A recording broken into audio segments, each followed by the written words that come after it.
Hello, guys. So, out of everything there is to be in the sport, I chose to be your guy. My name is Ifeolu Ogunsheye, and this is not a podcast. Today, I'm going to be sharing a story with you, a story I believe you're going to learn from, both old and young alike.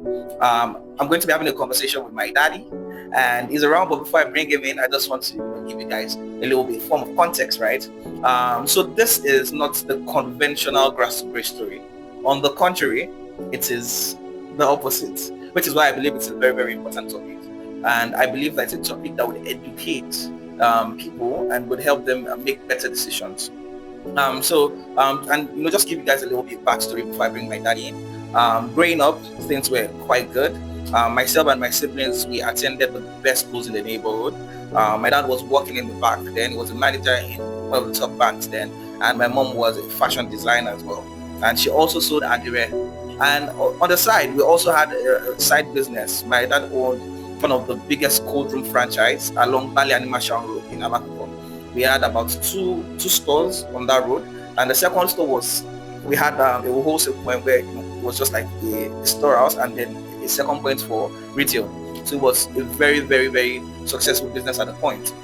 At the point, we also had a car. We also had an extra bus. We're living comfortably. We had an holiday house in Abeokuta. I mean, things were quite good up until the time that my dad lost his job in the bank, and things just kind of spiraled down, and things took out, and it was a very long while, but I mean, things began to pick up after some time, but not to the level it was before everything went down. But I mean, things got better for us after some time. So today, I'm just going to be having the conversation with my dad, and just to learn, right? And so, guys, join me today as I welcome my daddy, Mr. Olanrewaju Aremu Ogunsheye, aka Arems, aka Ayubajeje. Ladies and gentlemen, please join me as I welcome my dad. Thank you.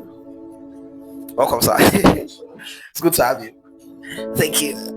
So, Dad, it's good to have you today in my office.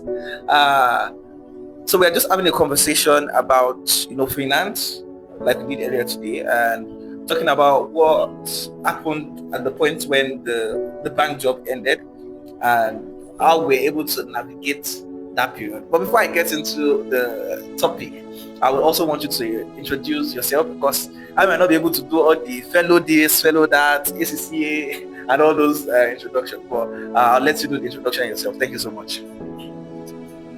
Thank you so much. I'm Olanrewaju Aremu Ogunsheye. I am a chartered banker. I'm a chartered accountant. I'm a chartered tax practitioner, and I have an MBA from OAU.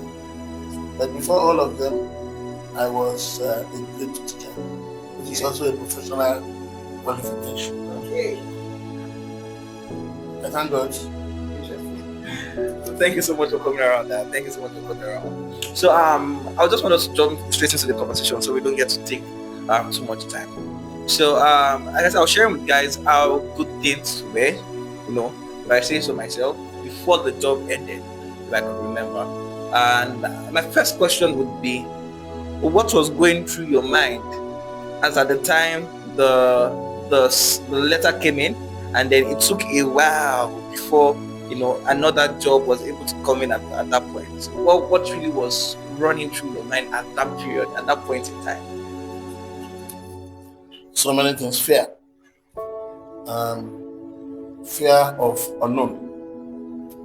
First, I gave a thought about my children's education. Gave a thought about then my rent. I pay my rent annually, and I was afraid that it has never failed. Then so many little things that I never gave it a thought that I can lose my job, because I do everything to details. But I thank God that man proposes, God disposes. So what went through my mind was fear. But Before the job loss, I was on suspension. They call it suspension without pay. So my suspension was not supposed to last more than 6 months, but I was on suspension without pay for 2 years. That is from Equatorial Trust Bank first. Uh-huh. So I faced disciplinary committee 3 times. They could not put themselves together because I think the instruction they had was that whatever, they should implicate me. But the 3 times I faced disciplinary committee, they couldn't put together anything to implicate me. And no, they couldn't find anything concrete to implicate me. So they couldn't put up a report. So I think the owner, this is a mechanism that just said, whatever, go and lead this person out. So, and they brought my termination letter home for me.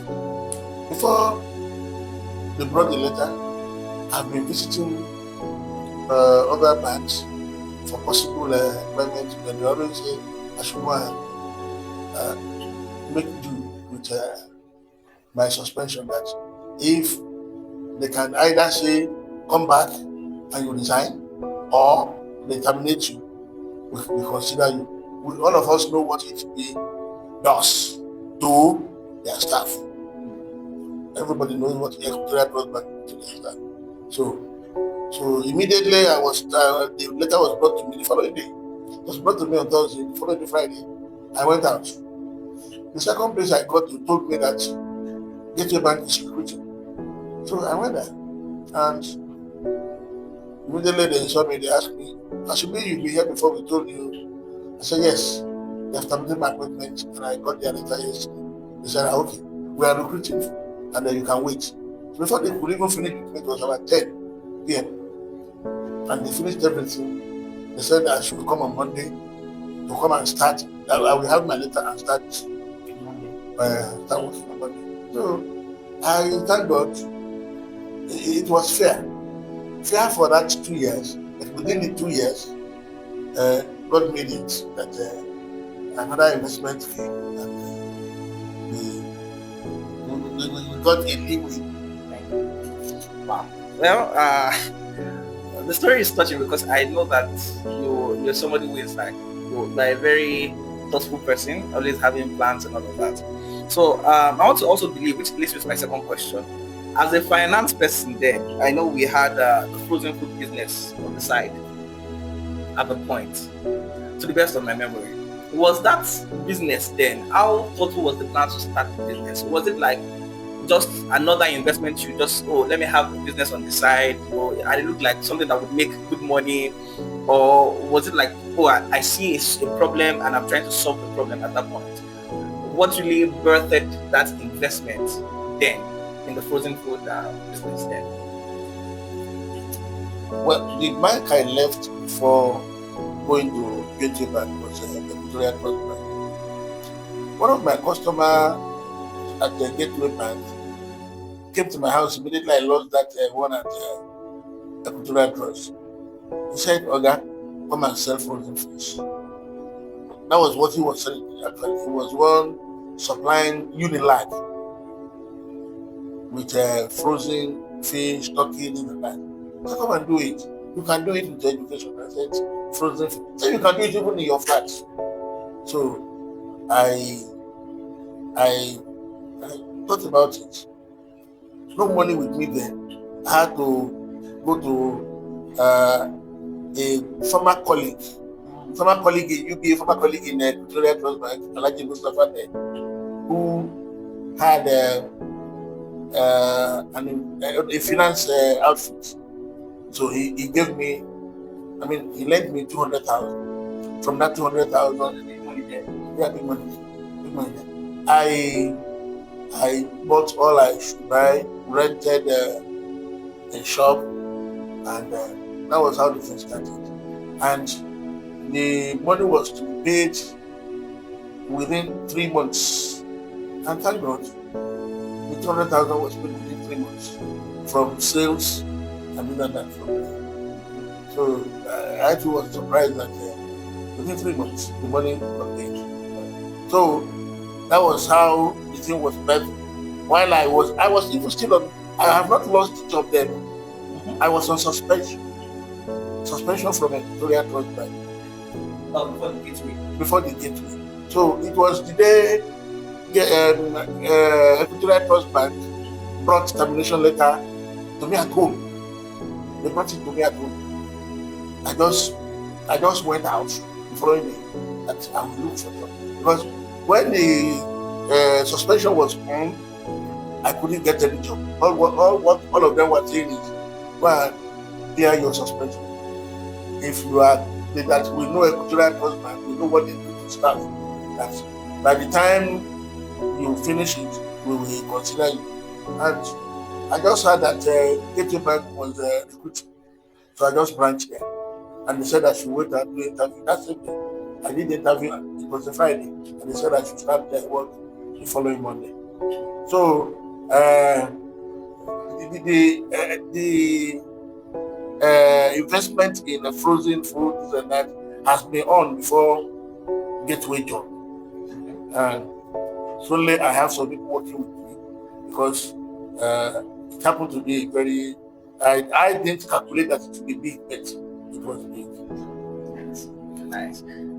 So one thing was, so there was no solid business plan. There was no much calculation. It was just an information you got that it's a lucrative business, and then you looked at the mathematics, being a finance person, everything added up, and you feel like, yes, it's something that I could do practically. Which leads me to my third question. Now, this third question is quite personal because one thing I know is that you love children, yeah, which is why you had 6 of us. God bless my sister, so I don't want to start with us. Now we have 5. But you love children, you love big things, you love big things, and you also love education. Was there really any financial plan, behind, when we were having the children? Was it like that time you thought that, oh, I have a job that could finance it? Or were you thinking towards the fact that, okay, as I'm birthing one, I'm probably owning investments in their name?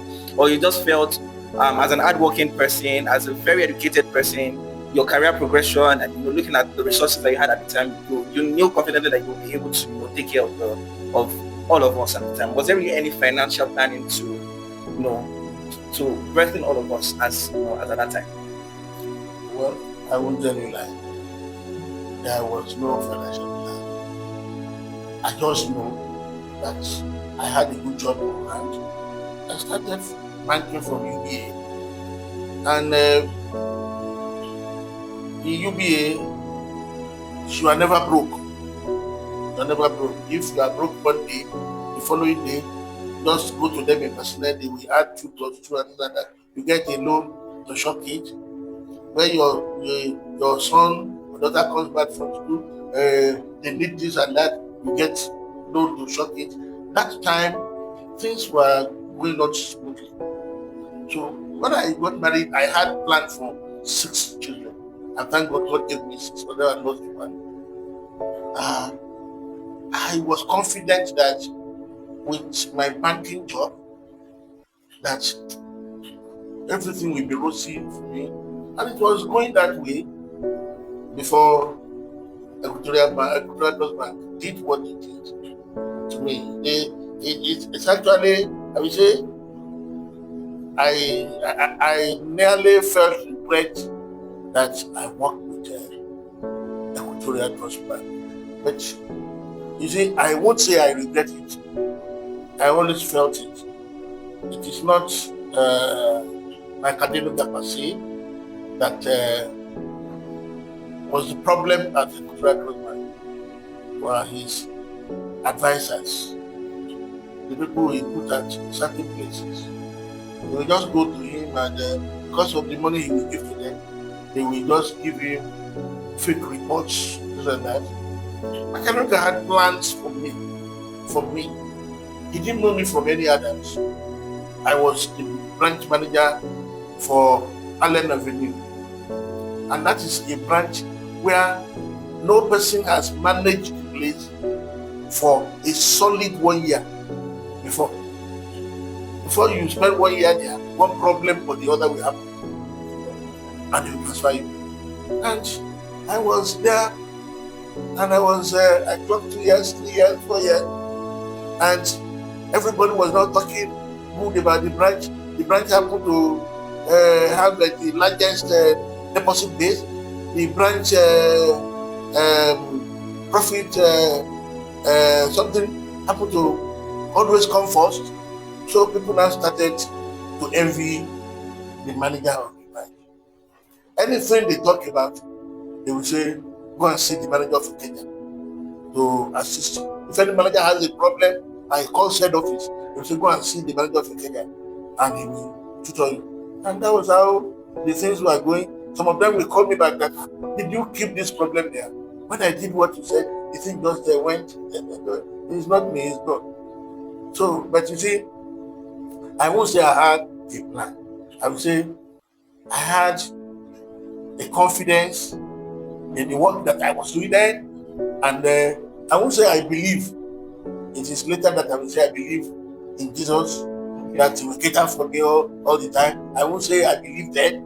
Though I was a church choir, I was a member of the choir, I was this, even an elder in CAC, but I would say there was no concrete plan. Rather than I know, I have this confidence that what I have in hand can take care of my children. And it was taking care of my children. None of them suffered anything until that transplant. Thank you so much for sharing that. Thank you so much for sharing. So before I came, I was doing the calculation. So at the time you had me, you were already closing 40. So that means that retirement was already somewhere around the corner as well. So at the time, was there also any, because I know you had insurance. There were insurance, but aside insurance, was there also any investment you had planned for retirement? Because I know in that field there would have been probably real estate at the time. I think that was around the time Lagos Island was opening up, and the whole Lekki was people were buying Lekki for, it was very, very affordable at that point. Was there like any other investment aside from insurance and probably maybe pensions at the time? Well, there was no other investment. I told you that even the investment in frozen fish was birthed through a customer. No other investment. No other investment. Yes, I know. I was getting closer to 40 by the time we had it. So, no concrete plan in place than that I was having it as a plan, because I already had my ACIB, which is the banking qualification, and the ACA by then. I was planning that towards that my retirement, I will begin to get trained to have my own accounting firm, and that's how it is now. Because at least I have my accounting firm, I have my audit firm, I have my consultancy, which is what one is running by myself now. So no concrete plan then, but I was having it that when I'm getting about 5 years to this thing, I will be doing the training, maybe evening training with an established audit firm. I don't want to have retired fully before I get that. I will be doing evening training with them, and maybe by the time I retire, I will just spend 1 year full time and then get the license. That was just, it's not so concrete as to have something done. Like the person I got that 200,000 from was running that finance house while we were working. All of us knew that he was running the finance house, but we were just making money. I see. He was the one that gave me the first 200,000 to establish the frozen something. But maybe we call it too exuberant to that. Nothing in place than just planning that, okay, I will do this, I will do this. But I was reading, I love reading, because I love reading, that I could not go to university. I will watch people that went to university, I will make it during evening classes. And I thank God. Okay, so this leads me to my final question. So I mean, if you are going to advise parents now and on investment, the knowledge you have now, which would you advise them to go for?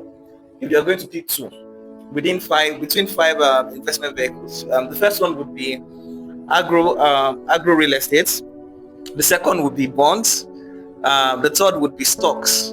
The fourth would be treasury bills. Then the fifth one would be conventional real estate. Buy land, keep it for some years, let it appreciate, and decide either to flip it or develop it. Which of those five vehicles that would you advise any parents with the knowledge that you have now on finance and investments? First and foremost, I think going to investment, you go with what you have. You don't say, yes, I love this because I love it. But you go with what you have. Like, if it is me, I happen to be a village boy. I was born into agri. It was agri that my father used to set me up to secondary school level. I know how to plant this, to plant that. I know how to rear this, to do that. I know the season for this, season for that. If not for all this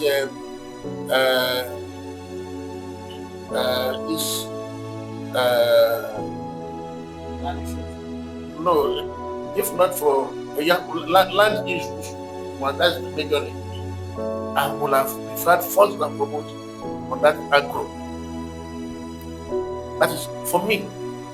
Because up till now, at this my age of 67, if I have money, I will still go into agro.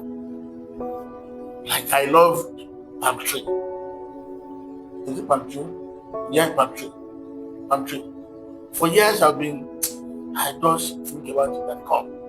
If I get this so number of hectares of land and I have so amount of money, I will just go to this place in Ibadan and look for this palm tree, the primary one, and begin the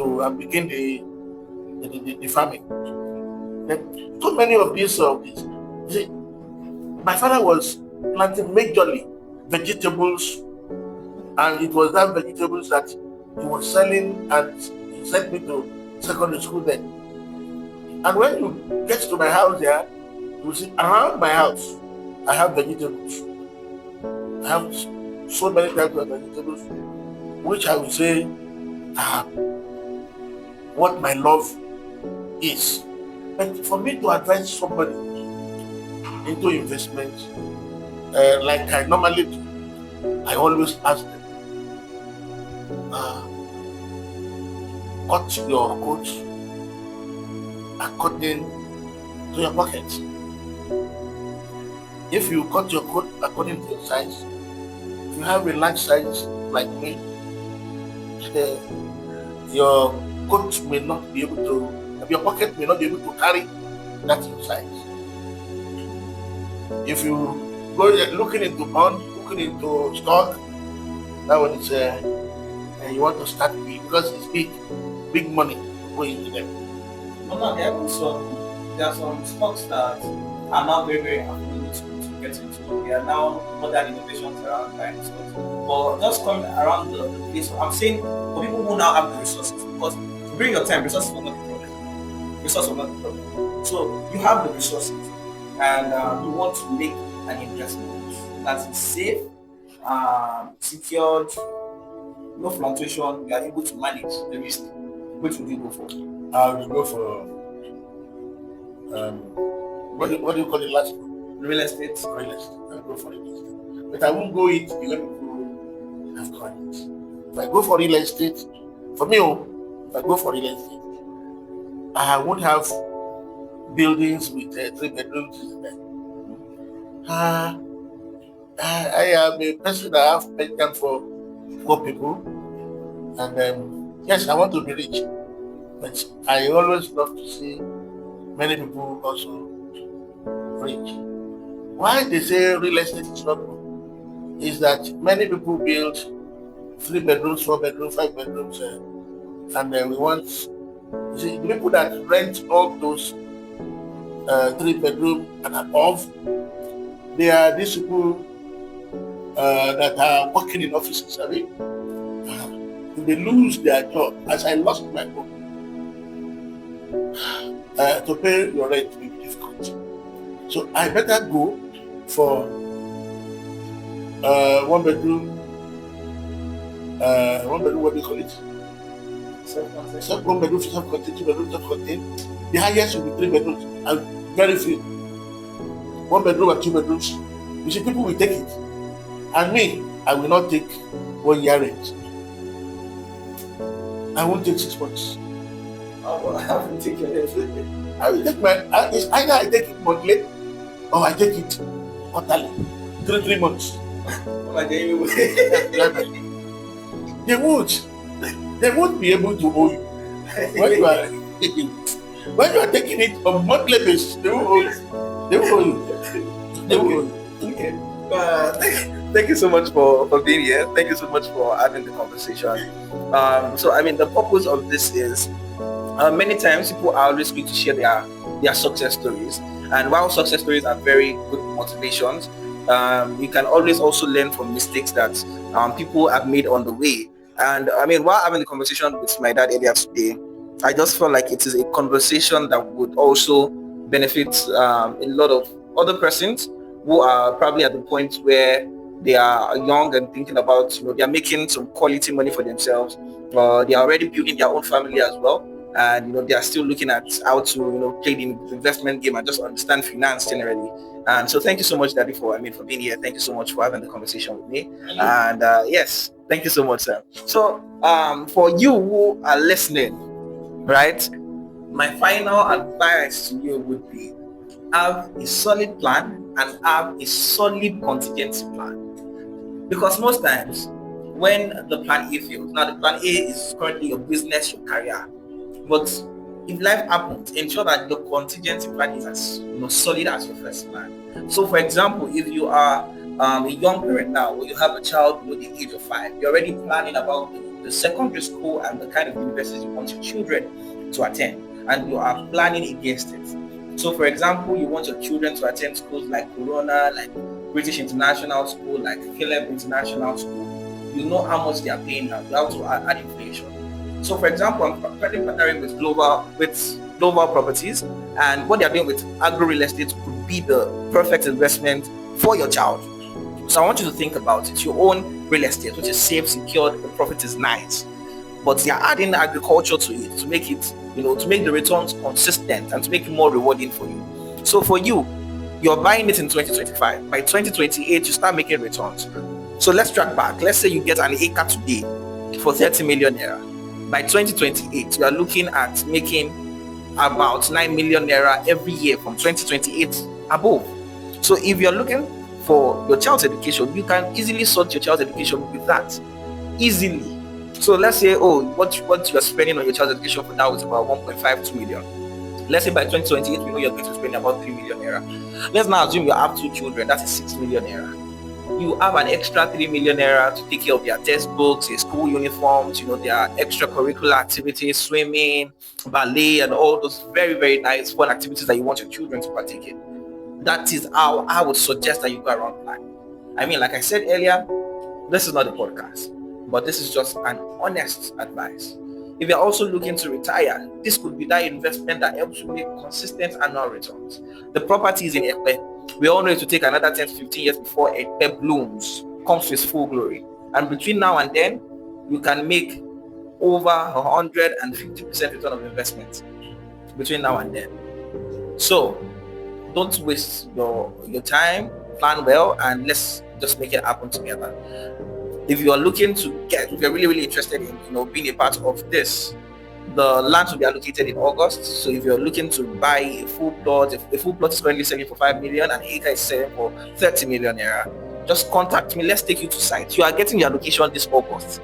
It's not a go and come back issue. You are getting your allocation this August, and I just believe that's just a better way to go around planning. I mean, this is just financial advice, right? So thank you so much if you stayed to this point. I really appreciate you. I don't know if I'll be doing this again. Like I said, this is not a podcast. I just really feel like really learn from the lessons that were shared today. Thank you so much for attending. Until the next time, if there would be a next time, I remain your guy. Cheers, guys.